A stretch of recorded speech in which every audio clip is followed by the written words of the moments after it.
Hey, welcome to my channel. This is Spirit Soul Sense Information for Your Soul. I am Shareece and I'm also a clinical psychologist. So I'm looking at Encanto with a spiritual and a psychological perspective. One of the things that I love about Encanto is the symbolism. So Encanto, I thought meant I love, but the house is enchanted and Encanto means like charm, enchantment. There's also a lot of symbolism with the mariposa, the butterfly that we see happening over and over again throughout the film. It's so fitting because butterflies represent light and freedom, which is exactly what Abuela needed throughout this whole movie. This is really a movie about generational trauma, family dynamics, and being your true self. As I was taking notes for this movie, one of the first words that kept repeating was perfect. So the main character, Mirabel, is being told that she has to prove herself. She doesn't have a gift, so she already feels inadequate. And then you have Abuela constantly using this perfect word, wanting everything to be perfect, wanting her children to be perfect, wanting the grandkids to be perfect. And the thing about being human is there is no perfect. There is no perfect here on this earth plane. Earth school is chaos, and what you can do is find as much peace as possible, but it's not gonna be perfect. Nothing about being human means that you're gonna be perfect.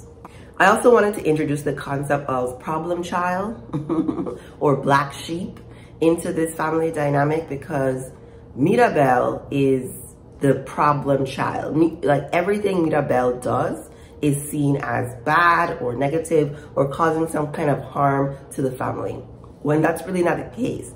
And oftentimes in real families, the person who's labeled the black sheep is the sane one or the one who is not playing into the drama of the family. So we can see Mirabel is doing her best to be herself. She's doing her best to allow other people to be themselves, but she is labeled black sheep, problem child, always making, something happen, finding problems that, Abuela doesn't want to acknowledge. But Mirabel was not always the problem child. I mean, after she didn't get a gift, but she has a gift, right? Like she enchanted the house.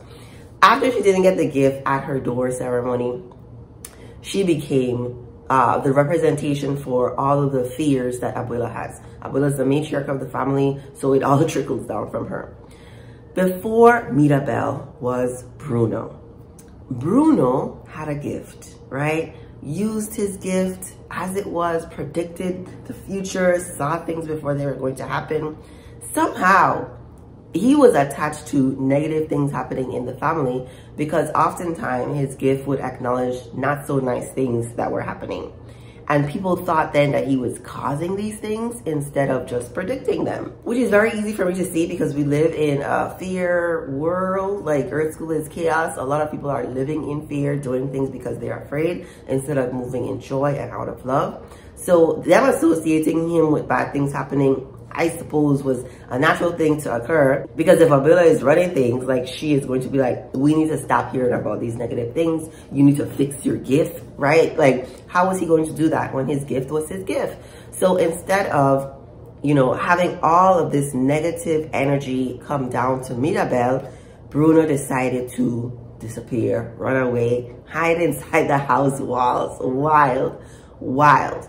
And it's so interesting because the whole time he's there, he's still trying to be this family guy, still saying he loves his family, even though they rejected him. Even though his mother basically told him that I don't value your gift, right? He felt like if he shared the honest to God truth with his family, that they were going to reject him and Mirabel, which is so sad. But if there is a problem child in a family, usually in like kids of 3, you can see this dynamic.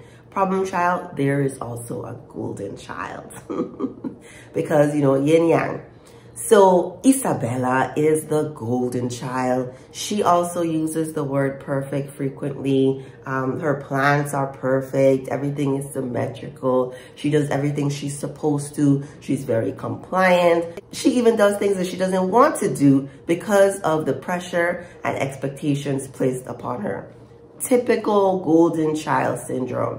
And what these folks end up experiencing often in life is like debilitating anxiety, depression that comes, feeling, hopeless, down, like there's nothing they can do right. they keep all of that inside. Unlike the problem child who verbalizes all of this stuff, the golden child keeps all of that inside, and so they suffer silently.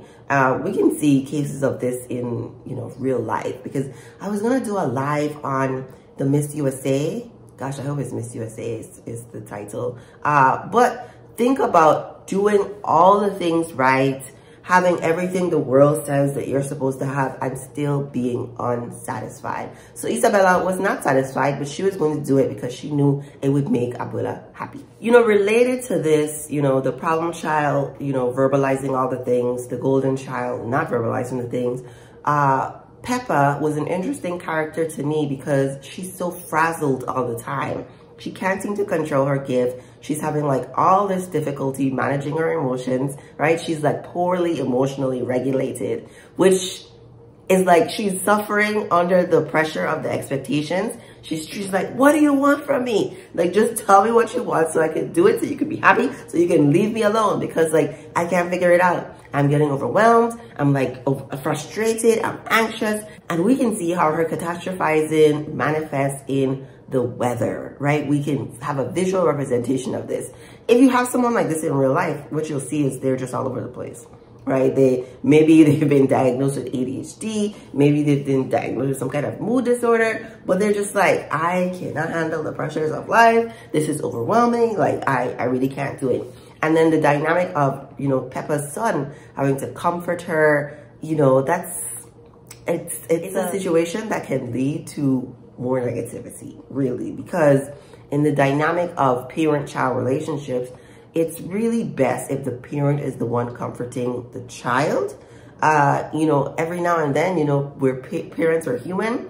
We may need some comforting, but in the continuous, consistent way that Peppa had difficulty regulating her emotions, it can lead to children sort of having a savior complex and then feeling like, you know, it's their job to always be comforting, it's their job to always be fixing people, when that's really not the way we want children to grow up interacting with other people either. And then I think Louisa was everyone's favorite character. Well, in America, because we live in this capitalistic society, right? I'm not anti-capitalist, but I'm definitely, you know, capitalist if you are to the extreme of, you know, forsaking employees for the good of money. I have a problem with that. But this idea that we have to work hard to get what we want is very much embedded in American culture. I feel like only now people are letting go of hustle culture, of like no days off, no sleep, sleep when you're dead, like that kind of vibe. I still feel like to reach a certain level of success, sacrifice is necessary, and sleep is one of the things that you have to sacrifice. But I don't think it's healthy for this to be a long-term, you know, way of living that you just go. You constantly pick up donkeys like Louisa, and you do everything that's expected of you. You shoulder all the burden on yourself when you're not okay. Like, you're not okay. So the whole interaction between Louisa and Mirabel really highlights the fact that it's okay to have feelings, and it's okay to not have everything all together. And I say this often on my channel because there are times when I'm riding the high of life. I'm still like on an upward mobility in this time of life. But there are times when I'm just like overwhelmed, or I'm frustrated, or, you know, I just can't deal with things. And I just want to like do nothing for a while. Like, we all need built-in breaks during the day, during the week, during the month, during the year. But Louisa and Mirabel being able to come together and acknowledge, hey, it's okay to cry. Like, it's okay to not have it all together, because that's life, because we're human, because there is no perfection. But one of the things Abuela will have you believe is that everything needs to be right. Everything needs to be in its place. And if it's not, it's a failure. Like, everything is so bad. So Abuela is willing to pretend and put all this pressure on people to get things as close to being perfect as she can possibly get, because she needs it to get rid of her fears. You know, Abuela, the reason everything is happening is because of Abuela. Everything always starts from the top. If you are in a company where you feel like, you know, nothing is going right, like there's all these problems, I promise you, it is something that trickles down from the top. So Abuela wanting to pretend for appearances, you know, Dolores, you know, keeping the secrets, like she here, Abuela, being upset and fearful, you know, on the windowsill, like all of that is secrets in the family that fester. And so secrets have the possibility of tearing down the whole foundation, which is what we see in the argument scene in the house. Because Abuela is having all of this negative energy inside of her, being confronted with the truth is so overwhelming, so emotional for her, that the foundation cracks and it topples. But precisely what we need sometimes in life is for everything to come crumbling down so that we can build a new foundation to have something positive. What they say about building stuff on rocky ground, unstable ground, it's not gonna last. And so Abuela's foundation of fear for the house, for her family, came down. Not a bad thing. Sometimes it's just not a bad thing. When everything comes to light, then we can rebuild and we can repair and we can be stronger. We can build a stronger foundation, which is exactly what happened. Because if Mirabel did not confront grandmother and did not, say, you are the reason, it's you, they would have never gotten to the river, which is a real place, which is so cool. Because my son had a question about all these colors in the river. I thought it was like Pocahontas colors, not knowing it's a real place.